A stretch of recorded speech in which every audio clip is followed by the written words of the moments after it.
മുഖ്യമന്ത്രിയുടെ വ്യാജ ചിത്രം പ്രചരിപ്പിച്ച സംഭവത്തിൽ കോൺഗ്രസ് നേതാവ് എൻ സുബ്രഹ്മണ്യന്റെ വാദങ്ങൾ കള്ളമെന്ന് തെളിയുന്നു.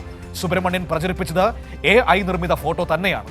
സുബ്രഹ്മണ്യന്റെ എഡിറ്റ് ഹിസ്റ്ററിയിൽ ഇക്കാര്യം വ്യക്തമാണ്.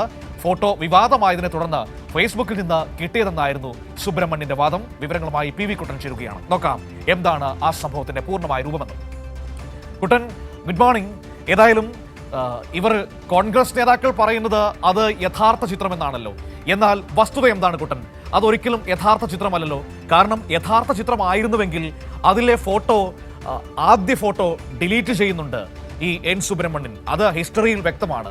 അതുമാത്രമല്ല, എഡിറ്റ് ചെയ്തിട്ട് രണ്ടാമത്തെ ചിത്രത്തിൽ ഫേസ്ബുക്കിൽ നിന്ന് കിട്ടിയതെന്ന് ചേർക്കുകയും ചെയ്യുന്നുണ്ട് സുബ്രഹ്മണ്യൻ. ഇതിൽ നിന്ന് തന്നെ വ്യക്തമല്ലേ കള്ള ഫോട്ടോയാണ് പ്രചരിപ്പിച്ചിരിക്കുന്നതെന്ന്? അതെ, വളരെ കൃത്യമാണ് മനു. ഇതിനകത്ത് കൃത്യമായ രാഷ്ട്രീയ ലക്ഷ്യങ്ങളോടുകൂടി തന്നെയാണ് എൻ സുബ്രഹ്മണ്യൻ ഈ ഫോട്ടോ പ്രചരിപ്പിച്ചിരിക്കുന്നത്. അത് AI നിർമ്മിത ഫോട്ടോയാണെന്ന് വളരെ വ്യക്തമാണ്. അത് സ്വാഭാവികമായ കോമൺ സെൻസ് ഇല്ല ആർക്കും മനസ്സിലാവുന്ന ഒരു കാര്യമാണത്. പക്ഷെ അത് AI അല്ല എന്ന തരത്തിൽ ഇത് ഒറിജിനൽ ഫോട്ടോ ആണ്, യഥാർത്ഥ ഫോട്ടോ ആണ് എന്ന തരത്തിൽ തന്നെയാണ് എൻ സുബ്രഹ്മണ്യൻ ഇത് സാമൂഹ്യ മാധ്യമങ്ങളിലൂടെ പ്രചരിപ്പിച്ചത്. അതിനെ തുടർന്നാണ് ഇതുമായി ബന്ധപ്പെട്ട പരാതിയിൽ പോലീസ് കേസെടുക്കുന്നത്. പിന്നീടാണ് ഈ ഫോട്ടോ സുബ്രഹ്മണ്യൻ FBയിൽ നിന്നും ഡിലീറ്റ് ചെയ്യുന്നത്. അദ്ദേഹത്തിൻ്റെ ഫേസ്ബുക്കിൻ്റെ എഡിറ്റ് ഹിസ്റ്ററി പരിശോധിച്ചാൽ തന്നെ നമുക്ക് മനസ്സിലാക്കാൻ വേണ്ടി സാധിക്കും.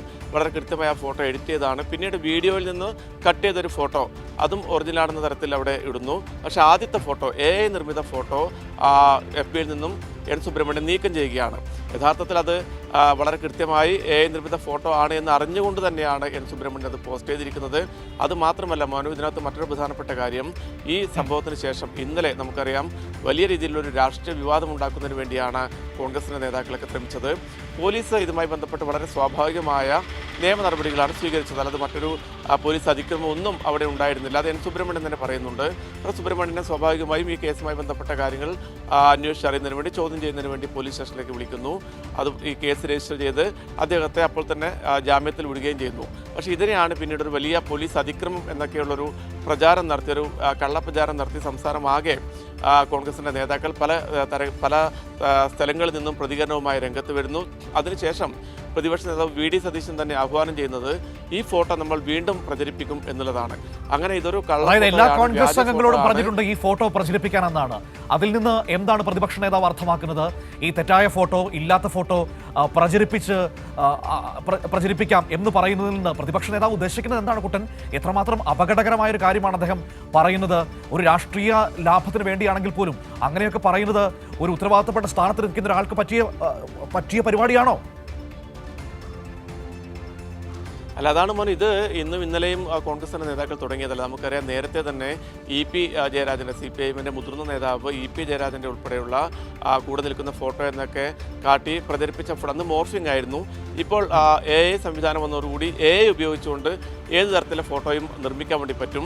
അതിനുള്ള അങ്ങനെ നിർമ്മിച്ച ഫോട്ടോ വ്യാപകമായി സോഷ്യൽ മീഡിയ ഹാൻഡിലുകളിൽ UDFൻ്റെ, കോൺഗ്രസിൻ്റെയൊക്കെ സോഷ്യൽ മീഡിയ ഹാൻഡിലുകൾ വ്യാപകമായി പ്രചരിപ്പിക്കുന്നു. ഇതിന് നേതൃത്വം നൽകുന്നത് എൻ സുബ്രഹ്മണ്യൻ, കോൺഗ്രസിൻ്റെ വളരെ പ്രധാനപ്പെട്ട നേതാവാണ്. അതിനുശേഷം അദ്ദേഹം അത്തരമൊരു തെറ്റ് ചെയ്തു. അതുമായി ബന്ധപ്പെട്ട് പോലീസ് കേസെടുക്കുന്നു. പക്ഷേ അതേ തെറ്റ് ആവർത്തിക്കുന്നതിന് വേണ്ടി, അതേ നിയമവിരുദ്ധ പ്രവർത്തനം ആവർത്തിക്കുന്നതിന് വേണ്ടി പ്രതിപക്ഷ നേതാവ് തന്നെ ആഹ്വാനം ചെയ്യുകയാണ്. അതോടൊപ്പം തന്നെ കോൺഗ്രസിൻ്റെ മറ്റു നേതാക്കൾ ആഹ്വാനം ചെയ്യുന്നു. അതനുസരിച്ച് അണികൾ ഈ തെറ്റിദ്ധാരണ പടർത്തുന്ന ഇത്തരം ഫോട്ടോകൾ, AI നിർമ്മിത വ്യാജ നിർമ്മിത ഫോട്ടോകൾ വ്യാപകമായി പ്രചരിപ്പിക്കുന്നു. അതൊക്കെ നമ്മുടെ സമൂഹത്തിന് നൽകുന്ന സന്ദേശം എന്താണെന്നുള്ളത് കോൺഗ്രസ് നേതാക്കൾ തന്നെയാണ് മനസ്സിലാക്കേണ്ടത്. അല്ല, അത്ഭുതപ്പെടുത്തുന്നില്ല കുട്ടൻ. എന്നെ പ്രതിപക്ഷ നേതാവിന്റെ ഈ ആഹ്വാനം അത്ഭുതപ്പെടുത്തുന്നില്ല. കുട്ടൻ ഓർമ്മയുണ്ടാകും, തൃക്കാക്കര ഉപതെരഞ്ഞെടുപ്പ് സമയം അന്ന് LDF സ്ഥാനാർത്ഥിയുടെ ഒരു മോർഫ് ചെയ്ത ഒരു മോശം വീഡിയോ അവിടെ പ്രചരിപ്പിക്കപ്പെട്ടു കോൺഗ്രസിന്റെ ഭാഗത്തു നിന്ന്. അന്ന് മാധ്യമപ്രവർത്തകർ അതിനെക്കുറിച്ച് ചോദിച്ചപ്പോൾ ഇതുപോലൊരു വീഡിയോ കിട്ടിയാൽ ആരാണ് പ്രചരിപ്പിക്കാത്തത് എന്ന ഏറ്റവും മോശം മറുപടി പറഞ്ഞ പ്രതിപക്ഷ നേതാവാണ് നമ്മുടേത്. അതുകൊണ്ട് തന്നെ ഈ ആഹ്വാനം എന്നെ അത്ഭുതപ്പെടുത്തുന്നില്ല കുട്ടൻ. അതുപോലെ പലതരത്തിലും പല ഘട്ടങ്ങളിലും കോൺഗ്രസ് നേതാക്കളുടെ, പ്രതിപക്ഷ നേതാവിൻ്റെ ഉൾപ്പെടെ നിലവാരം നമ്മൾ പല പ്രതികരണങ്ങളിൽ നിന്നും മനസ്സിലാക്കിയതാണ്. അത് നേരത്തെ പറഞ്ഞ പോലെ തന്നെ CPM നേതാക്കളുടെ CPIMന്റെ LDFന്റെ സ്ഥാനാർത്ഥികളുടെയൊക്കെ വീഡിയോയും ഫോട്ടോയും ഒക്കെ ഇത്തരത്തിൽ മോർഫ് ചെയ്തുകൊണ്ട് വളരെ മോശമായി പ്രചരിപ്പിക്കുന്ന വടകരയിൽ KK ശൈലജ ടീച്ചർ ഉൾപ്പെടെയുള്ള അത്തരത്തിൽ വളരെ മോശമായ രീതിയിലുള്ള വീഡിയോസും ഫോട്ടോയും ഒക്കെ പ്രചരിപ്പിക്കുന്നതൊക്കെ നമ്മൾ കണ്ടതാണ്. അപ്പോൾ സ്വാഭാവികമായും ഇതിനകത്ത് പ്രത്യേകിച്ചൊരു അതിശയോക്തിയോ അത്ഭുതമൊന്നുമില്ല. കോൺഗ്രസ് നേതാക്കൾ അങ്ങനെ ചെയ്യും. അത് അവിടെ ഒരു കൾച്ചറാണ്. അത് പല ഘട്ടങ്ങളിലും പുറത്തു വന്നതാണ്. പക്ഷേ ഇതൊക്കെ ഇന്നലെ സുബ്രഹ്മണ്യത്തിൻ്റെ ഈ വിഷയത്തിൽ കേസെടുത്തു. ആ കേസിൻ്റെ ഒരു ഡീറ്റെയിൽസ് നമുക്കറിയാം. 1 വർഷം വരെ തടവ് ശിക്ഷ ലഭിക്കാവുന്ന കുറ്റമാണ് ചെയ്തിരിക്കുന്നതെന്നാണ് നിയമവൃത്തങ്ങൾ തന്നെ പറയുന്നത്.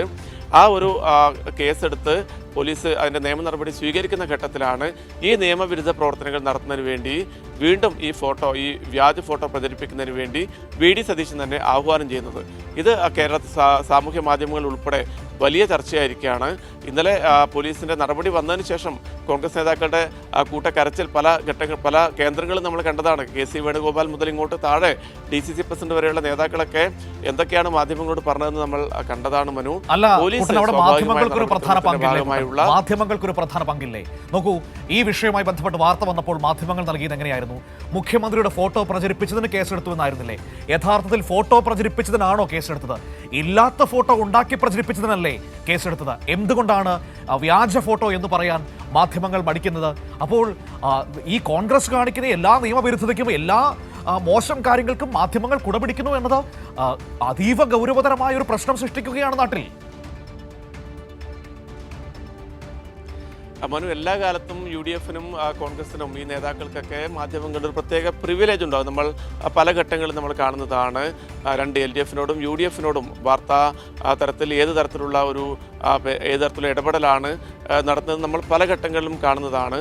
ഇത് തന്നെ N സുബ്രഹ്മണ്യൻ്റെ വിഷയവുമായി ബന്ധപ്പെട്ട പോലീസ് കേസെടുത്ത ഘട്ടത്തിൽ മുഖ്യധാര മാധ്യമങ്ങൾ, പത്രങ്ങളും ദൃശ്യമാധ്യമങ്ങളും ഉൾപ്പെടെ അതിനകത്ത് ഈ AI നിർമ്മിത ഫോട്ടോ എന്നൊരു വരി പോലും എവിടെയും കൊടുത്തില്ല. പല കാർഡുകളും നമ്മൾ പല ചാനലുകളുടെയും പത്രങ്ങളുടെയും കാർഡുകൾ, സോഷ്യൽ മീഡിയ കാർഡുകൾ നമ്മൾ കണ്ടതാണ്, അത് പരിശോധിച്ചതാണ്. അതിനകത്ത് ഒരിടത്തും ഈ AI നിർമ്മിത ഫോട്ടോ പ്രചരിപ്പിച്ചു എന്നില്ല.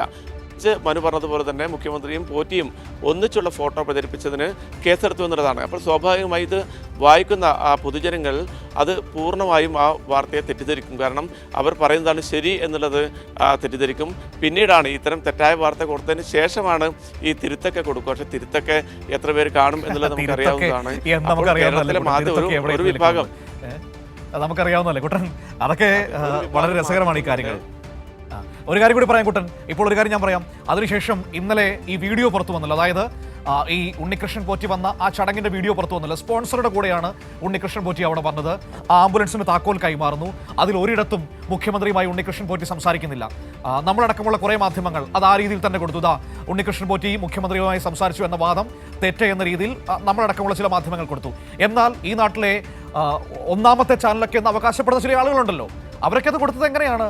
ഉണ്ണികൃഷ്ണൻ പോറ്റിയും മുഖ്യമന്ത്രിയും തമ്മിലുള്ള ദൃശ്യങ്ങൾ പുറത്തോ എന്ന് പറഞ്ഞുകൊണ്ടാണ് കുട്ടൻ അത് കൊടുത്തത്. മുഖ്യമന്ത്രി തന്നെ നേരത്തെ പറഞ്ഞതാണ്, ഒരു പൊതുചടങ്ങിൽ വെച്ച് സെക്രട്ടേറിയറ്റ് പടിക്കൽ വെച്ച് അയാൾ വന്നിരുന്നു, ഞാൻ പങ്കെടുത്തൊരു ചടങ്ങിൽ, ഞാൻ അയാളോട് സംസാരിച്ചുമില്ല, ഒന്നുമില്ല എന്ന് മുഖ്യമന്ത്രി നേരത്തെ പറഞ്ഞതാണ്. എന്നിട്ടും ഇതാ മുഖ്യമന്ത്രിയോടൊപ്പമുള്ള ദൃശ്യങ്ങൾ പുറത്തോ എന്ന് പറഞ്ഞ് കൊടുക്കുന്നതിന്റെ പുറകിൽ ഒരു കുരിഷ്ടുണ്ടല്ലോ കുട്ടൻ. അതാണ് അതിലെ പ്രധാനപ്പെട്ട കാര്യം. അതെ, അത് പക്ഷേ ഇതൊക്കെ കേരളത്തിലെ ജനങ്ങൾ കാണുന്നുണ്ടെന്നുള്ളതാണ്. നേരത്തെ നമുക്കറിയാം സ്വർണ്ണക്കടത്ത് കേസ് എന്നൊക്കെ പറഞ്ഞുകൊണ്ട് കേരളത്തിനകത്ത് വലിയ വിവാദങ്ങൾ ഉണ്ടാക്കാനും ഒക്കെ ശ്രമിച്ചൊരു ഘട്ടമുണ്ടായിരുന്നു. കേരളത്തിലെ ഈ പറയുന്ന ഒരു വിഭാഗം മാധ്യമങ്ങൾ സ്വീകരിച്ച നിലപാടുകൾ എന്താണെന്നൊക്കെ നമ്മൾ നേരിട്ട് കണ്ടതാണ്. പക്ഷേ അതിനുശേഷം കേരളത്തിലെ ജനങ്ങൾ അതിനെ ഏത് തരത്തിലാണ് മറുപടി കൊടുത്തതെന്നൊക്കെ നമ്മുടെ മുന്നിൽ വളരെ കൃത്യമായ ഉദാഹരണങ്ങളായി ഉണ്ട്. ഇതിപ്പോൾ ഈ ഉണ്ണികൃഷ്ണൻ പോറ്റി സോണിയാഗാന്ധിയുമായൊക്കെ കൂടെ നിൽക്കുന്ന, വളരെ അടുത്ത് കൂടെ നിൽക്കുന്നു, ചരട് കിട്ടുന്നു. ആ ഫോട്ടോയൊക്കെ പുറത്തു വന്ന പശ്ചാത്തലത്തിലാണ് കോൺഗ്രസ് നേതാക്കൾക്കൊപ്പം തന്നെ കേരളത്തിലെ ചില മാധ്യമങ്ങളും മറ്റ് ചില വീഡിയോസ് കൂടി ഉണ്ടോ എന്നുള്ളൊരു പരിശോധന നടത്തുന്നതും.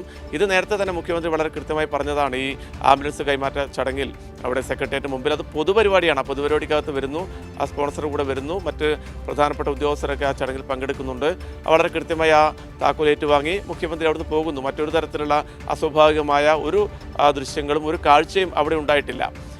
എന്നിട്ട് പോലും അതിനെപ്പോലും വളച്ചൊടുക്കുന്ന തരത്തിൽ പിന്നീട് അതിൻ്റെ ആ വീഡിയോയിൽ നിന്നും ഫോട്ടോ ഉൾപ്പെടെ കട്ട് ചെയ്തെടുത്തുകൊണ്ടാണ് പലതരത്തിലുള്ള പ്രചാരണങ്ങളും ഈ പറഞ്ഞ കോൺഗ്രസ് നേതാക്കൾ ഉൾപ്പെടെ പ്രചരിപ്പിക്കുന്നത്. മനു, ഇത് ഏറ്റവും മോശം ഇടപെടലാണ് ഇപ്പോൾ വന്നിരിക്കുന്നത്. കാരണം വെച്ച് കഴിഞ്ഞാൽ ഒന്ന് നിങ്ങൾ നോക്കൂ, ആ ദൃശ്യങ്ങൾ വളരെ വ്യക്തമാണ്. ഇതാണ് ഫസ്റ്റ് എന്ന് പറയുന്നത്. ഫസ്റ്റ് ഫോട്ടോ ഇതാണ് എൻ സുബ്രഹ്മണ്യൻ പ്രചരിപ്പിച്ചത്. ഇനി അത് എഡിറ്റ് ചെയ്തത് സെക്കൻഡ് ഫോട്ടോ കാണുന്നു. അതിൽ ഒന്നാമത്തെ ഫോട്ടോ മാറ്റിയിരിക്കുകയാണ്. ഒന്നാമത്തെ ഫോട്ടോ വളരെ കൃത്യമായി AI ജനറേറ്ററാണ് എന്ന് നമുക്ക് വ്യക്തമാണ്. കാരണം മുഖ്യമന്ത്രി അയാളുടെ തോളിൽ പിടിച്ചു നിൽക്കുന്ന ഒരു ദൃശ്യമാണ്. അതൊരിക്കലും സംഭവിച്ചിട്ടില്ല. അതുകൊണ്ട് തന്നെ ആ ഫോട്ടോ രണ്ടാമത്തെ എഡിറ്റ് ചെയ്തതിനു ശേഷം മാറ്റുന്നു. ഇത് എഡിറ്റ് ഹിസ്റ്ററിയിൽ വ്യക്തമാണ്. എന്നിട്ടും അവർ പറയുന്നത് ഞങ്ങൾ ഒറിജിനൽ ഫോട്ടോയാണ് പൊതുസമൂഹത്തിന് മുൻപിൽ നൽകിയതെന്നാണ്. എത്രമാത്രം കള്ളമാണ് ഈ കോൺഗ്രസ് നേതാക്കൾ പൊതുസമൂഹത്തിൽ പറഞ്ഞുകൊണ്ട് നിൽക്കുന്നത്. അതുമാത്രമല്ല, ഈ ഫോട്ടോ പ്രചരിപ്പിക്കാനാണ് പ്രതിപക്ഷ നേതാവ് കോൺഗ്രസിന്റെ അംഗങ്ങളോട് പറയുന്നത്. എത്രമാത്രം ധാർമ്മികതയുണ്ടെങ്കിൽ അത്തരത്തിലൊരു നിയമവിരുദ്ധമായ പ്രവൃത്തിക്ക് സ്വന്തം അണികളെ ഏതെങ്കിലും ഒരു നേതാവ് ആഹ്വാനം ചെയ്യുമോ? പ്രതിപക്ഷ നേതാവിൽ നിന്ന് ഇതിലപ്പുറം ഒന്നും പ്രതീക്ഷിക്കുന്നില്ല എന്നത് വാസ്തവം. കാരണം പണ്ട് ജോ ജോസഫിനെ കുറിച്ച് അങ്ങനെ ഒരു വീഡിയോ കിട്ടിയാൽ ആരാണ് പ്രചരിപ്പിക്കാത്തത് എന്ന ഏറ്റവും മോശം രാഷ്ട്രീയ അശ്ലീലം പറഞ്ഞ നേതാവ് കൂടിയാണല്ലോ നമ്മുടെ പ്രതിപക്ഷ നേതാവ് എന്ന് പറയുന്നത്. അതുകൊണ്ട് തന്നെ ഇതിലപ്പുറം പ്രതീക്ഷിക്കുന്നില്ല. പക്ഷേ എങ്കിൽ പോലും പൊതുസമൂഹം ഇത് ഏറ്റവും ഗൗരവത്തോടെ കാണേണ്ടതാണ്. ആധുനിക സാങ്കേതിക വിദ്യ പുരോഗമിക്കുന്നതോറും അതിൽ ഏറ്റവും മോശം വശങ്ങൾ പലതുണ്ട്, നമുക്ക് എല്ലാവർക്കും അറിയാവുന്നതാണ്. അതിൽ ഇപ്പോൾ AI ആണല്ലോ ഏറ്റവും വലിയ ചർച്ചയായി നിൽക്കുന്നത്. ആ AI ഉപയോഗിച്ചുകൊണ്ട് പലതരത്തിലുള്ള ദൃശ്യങ്ങൾ ചമച്ചെടുക്കാൻ കഴിയും, ഫോട്ടോകൾ സൃഷ്ടിച്ചെടുക്കാൻ കഴിയും. നമ്മൾ ഇല്ലാത്ത ഇല്ലാത്ത ആളുകളുടെ കൂടെ നിൽക്കുന്ന ഫോട്ടോയൊക്കെ അനായാസം ഉണ്ടാക്കാൻ കഴിയും. അങ്ങനെ ഒരു ഫോട്ടോ സംസ്ഥാനത്തിന്റെ മുഖ്യമന്ത്രിയുടെ പേരിൽ പ്രചരിപ്പിച്ചതിനാണ് ഇപ്പോൾ കേസെടുത്തിരിക്കുന്നത്. അങ്ങനെ കേസിൽപ്പെട്ട് നിൽക്കുന്ന എൻ സുബ്രഹ്മണ്യൻ എന്ന് പറയുന്ന കോൺഗ്രസ് നേതാവിനെ മഹാത്മാഗാന്ധി ആക്കാനുള്ള നീക്കങ്ങളാണ് ഇപ്പോൾ കോൺഗ്രസ് നേതാക്കളുടെ ഭാഗത്തു നിന്ന് വന്നുകൊണ്ടിരിക്കുന്നത്. പൊതുസമൂഹം ഇത് ആ അർത്ഥത്തിൽ മനസ്സിലാക്കുമോ എന്ന് നമുക്ക് കാത്തിരുന്ന് കാണേണ്ടത് തന്നെയാണ്. കാരണം ഞാൻ പറയുന്നത് വേറൊന്നും കൊണ്ടുമല്ല, മാധ്യമങ്ങളൊക്കെ എൻ സുബ്രഹ്മണ്യനെ ഇപ്പോൾ തന്നെ വലിയ രക്തസാക്ഷിയാക്കി മാറ്റിക്കഴിഞ്ഞിരിക്കുന്നു എന്നത് ഒരു പ്രധാനപ്പെട്ട കാര്യം തന്നെയാണ്. അവർ വാർത്ത കൊടുക്കുമ്പോൾ പോലും AI ചിത്രം പ്രചരിപ്പിച്ചതിനാണ് കേസ് എന്ന് പറയുന്നതേയില്ല. പകരം മുഖ്യമന്ത്രിയുടെ ചിത്രം പ്രചരിപ്പിച്ചതിനാണ് കേസ് എന്ന് മാത്രമാണ് പറയുന്നത്. നോക്കൂ, അതിൽ തന്നെ അതിന്റെ പുറകിലെ ഇരട്ടത്താപ്പ് നിങ്ങൾ കാണുന്നില്ലേ? അതാണ് ഈ നാട്ടിൽ സംഭവിച്ചുകൊണ്ടിരിക്കുന്നത്.